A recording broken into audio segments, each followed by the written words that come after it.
2 days before murdering her husband, Jennifer Gledhill showed her lover a loaded gun. She sent her kids to her parents' house. She waited until he fell asleep. Then she shot him in the head. What age didn't know? Her lover was recording everything she said. The phone call was recorded at 11:47 p.m., and what Jennifer Gledhill said next would seal her fate forever. On September 28th, Jennifer Gledhill called police to report her husband, Matthew Johnson, missing.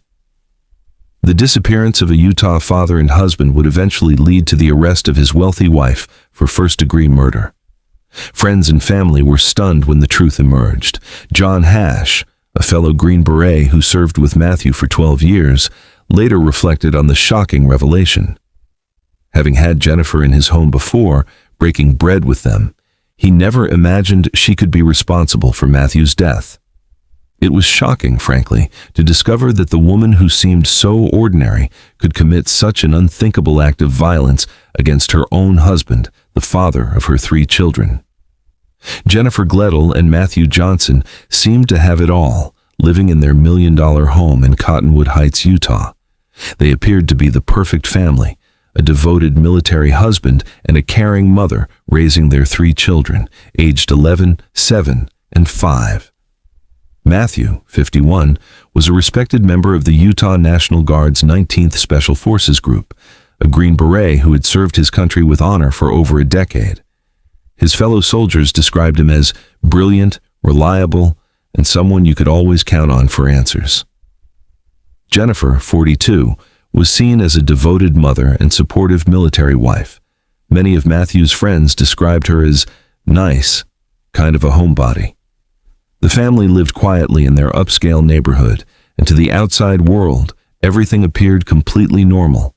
But beneath the surface of this seemingly perfect marriage, cracks had begun to form months earlier. The couple had been considering divorce since July 2024, and court documents revealed a highly dysfunctional relationship that had been deteriorating for some time. In August 2024, Jennifer filed for a temporary protective order against Matthew, claiming she needed protection from her husband. However, when the case went before the court, the judge made a decision that would prove to be fatally significant.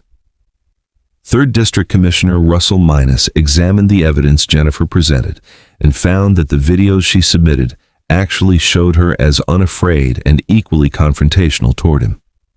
The commissioner noted that text messages from Jennifer to Matthew were repeatedly berating, belittling, and demeaning.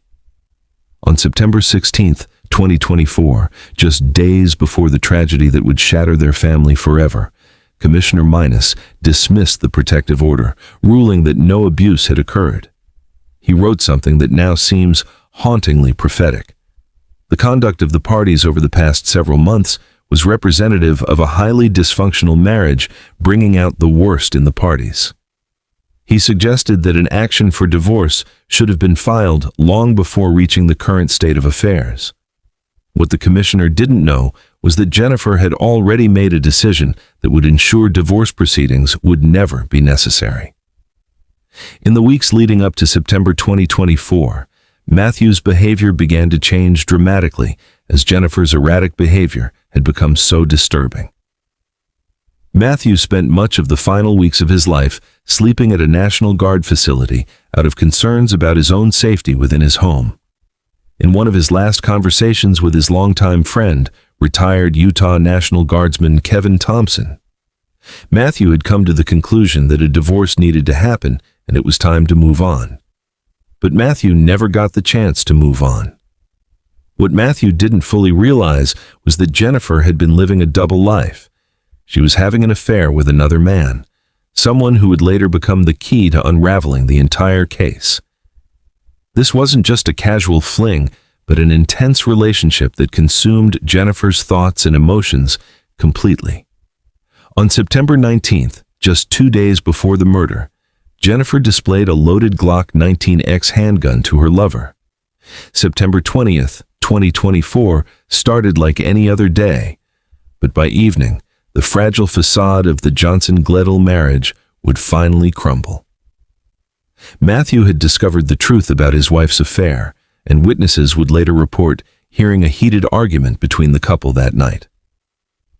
According to Jennifer's later confession, Matthew confronted her, yelling because he knew she had been sleeping with someone else. The argument was intense, with years of marital problems finally exploding into the open. In the early hours of September 21st, as Matthew lay sleeping in their master bedroom, completely vulnerable and unaware of the danger he was in, Jennifer made a decision that would destroy multiple families forever. She took his own 9mm handgun and shot her husband in the head while he slept. According to her own confession, Jennifer then put Matthew's body into a rooftop storage container, sliding it down the stairs of their home before loading it into the back of their minivan. She smashed his phone and drove his truck to a nearby neighborhood, abandoning it blocks from their home to make it appear he had left on his own. Then, in what can only be described as a methodical cover-up, Jennifer drove north with her husband's body and buried him in a shallow grave at a location that remains unknown to this day.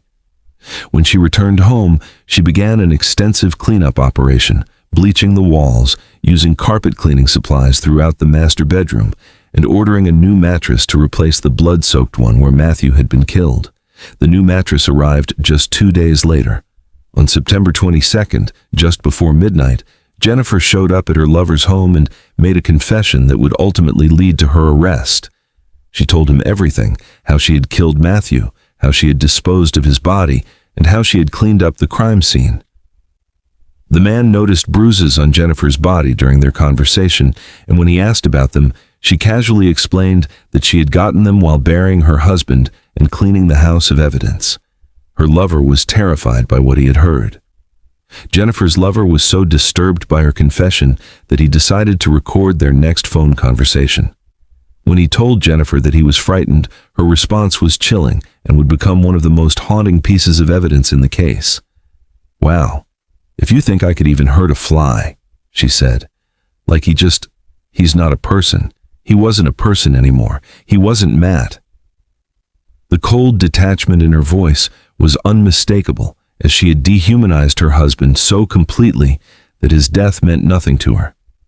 When her lover asked if she would be afraid if the situation were reversed, Jennifer replied, "Not if I deserved it." She then claimed she always preached that she was like the Queen of Hearts in her past lives because she was off with their heads. She talked about rounding up the scum of the earth and putting them on an island or just killing them all to ship-shape the country back to a good place.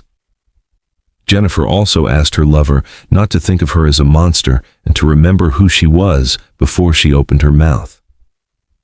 Months have passed since Jennifer's arrest, but Matthew Johnson's body remains missing. Extensive search efforts have covered multiple counties extending from Davis and Weber counties all the way to Box Elder County near the Utah-Idaho border. Over 70 searchers have participated in the ongoing efforts to find Matthew, including law enforcement, volunteers, and Matthew's own military friends who have organized their own search parties. As his friend Kevin Thompson said, the fact that the search is now in its 5th month keeps them up at night. Jennifer Gledhill has pleaded not guilty to all charges against her, facing first-degree murder and multiple obstruction charges. Her trial is scheduled to begin on December 8, 2025, as Matthew Johnson's family continues to wait for the location of his body to properly lay him to rest.